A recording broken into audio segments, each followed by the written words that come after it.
Hello friends, welcome to ED action. இன்றைக்கி வந்து ஒரு சூப்பரான சிம்பிளான ஸ்வீட் தாங்க செய்ய போகிறோம். பொட்டிக்கடை பால்கோவா தான் செய்ய போகிறோம். இது வந்து 90 கிட்ஸ் ஃபேவரெட்டு. எப்படி செய்கிறதுன்னு பார்க்கலாம். இப்போ வாங்க நம்ம வீடியோக்குள்ளே போகலாம்.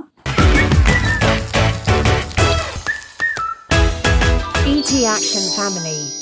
இப்போ இந்த சிம்பிளான பால்கோவா செய்கிறதுக்கு வந்து பொட்டுக்கடலையில் தாங்க செய்யணும். இப்போ நம்ம வந்து 100 கிராம் அளவுக்கு வந்து பொட்டுக்கடலை எடுத்திருக்கேங்க. இப்போ அதே 100 கிராம் அளவுக்கு வந்து நம்ம சர்க்கரை சேர்த்துக்கிறலாம், சீனி சேர்த்துக்கிறலாம். சேர்த்துட்டு இது கூட வந்து ஒரு 4 ஏலக்காய் சேர்த்துக்கிறேங்க. நம்மளுக்கு வாசனைக்கு ஏற்ற மாதிரி சேர்த்துக்கிறலாம். இப்போ சேர்த்துட்டு இதை எல்லாம் நல்லா நைஸாக பவுட்ரு பண்ணி எடுத்துகிட்டு வர போகிறேன்.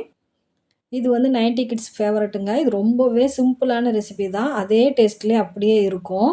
இப்போ பாருங்கள், இதை வந்து நல்லா நைஸாக அரைச்சி எடுத்துகிட்டு வந்துட்டேன். நம்ம வந்து சீனியோடு சேர்த்து அரைக்கிறதுனால நல்லா நைஸாகவே ஆயிரும். இப்போ நம்ம அதே பால்கோவா டேஸ்ட்டில் வேணுங்கிறதுனால இப்போ வந்து ஒரு 1½ டேபிள் ஸ்பூன் அளவுக்கு வந்து பால் பவுட்ரு சேர்க்குறேங்க. பால் பவுட்ரு சேர்த்து செய்யலை தாங்க அந்த டேஸ்ட் அப்படியே இருக்கும். இப்போ வந்து நம்ம ரூ. 10 பாக்கெட் பால் பவுட்ரு கூட 1 சேர்த்துக்கிறலாம். இதில் நான் 100 கிராம் அளவுக்கு வந்து பொட்டுக்கடலை எடுத்திருக்கேன் பாருங்கள். அதுக்கு வந்து நம்ம ரூ. 10 பாக்கெட்டு 1 பாக்கெட் சேர்த்தோம்னா கரெக்டாக இருக்கும். இப்போ இதை சேர்த்து இது கூடவே நல்லா மிக்ஸ் பண்ணி வச்சுக்கிறலாம். இப்போ வந்து செய்ய ஆரம்பிச்சிடலாங்க. இப்போ அடுப்பை ஆன் பண்ணி நம்ம சிம்மில் தான் வச்சுருக்கேன். சிம்மில் வச்சு இப்போ வந்து நெய் சேர்க்குறேன் பாருங்கள். நெய் வந்து ஒரு 2 டேபிள் ஸ்பூன் அளவுக்கு நான் சேர்க்குறேங்க.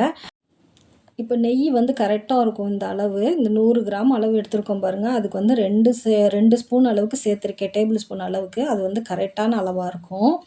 இப்போ வந்து அடுப்பு சிம்மில் தாங்க இருக்குது. சிம்மில் வச்சுட்டு இப்போ நம்ம நெய்யை சேர்த்துக்கலாம். லைட்டாக மெல்ட் ஆகட்டும். இப்போ நம்ம எந்த பாத்திரத்தில் ஊற்ற போகிறோமோ அந்த தட்டில் வந்து லைட்டாக நெய் தடவி வச்சுருக்கேன்.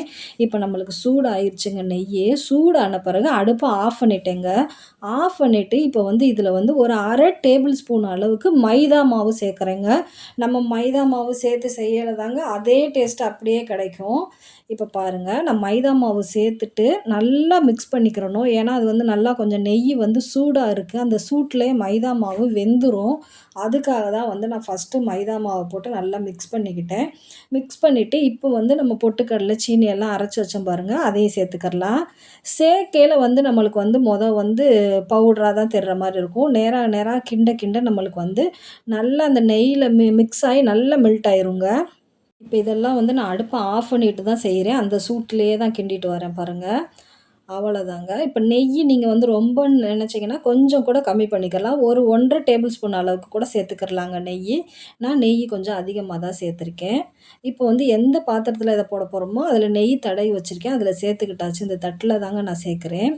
சேர்த்துட்டு இது எல்லாமே நல்லா வந்து இங்கே பாருங்கள், நான் கையிலேயே தான் தட்டி விட்றேன் பாருங்கள்.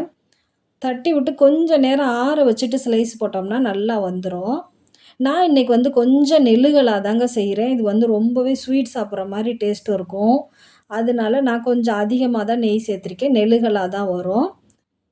நீங்கள் வந்து நெய் அளவு கூட இன்னும் கொஞ்சம் கம்மி பண்ணிக்கலாம். ஒரு 1½ டேபிள் ஸ்பூன் அளவுக்கு கூட சேர்த்துக்கிறலாங்க. இப்போ பாருங்கள், கொஞ்சம் ஆறிருச்சு. இதை வந்து ஸ்லைஸ் போட்டுடுறேன். ஸ்லைஸ் போட்டுட்டு கொஞ்சம் நேரம் ஆற வச்சு கூட எடுக்கலாம். நல்லா ஈஸியாக வரும்.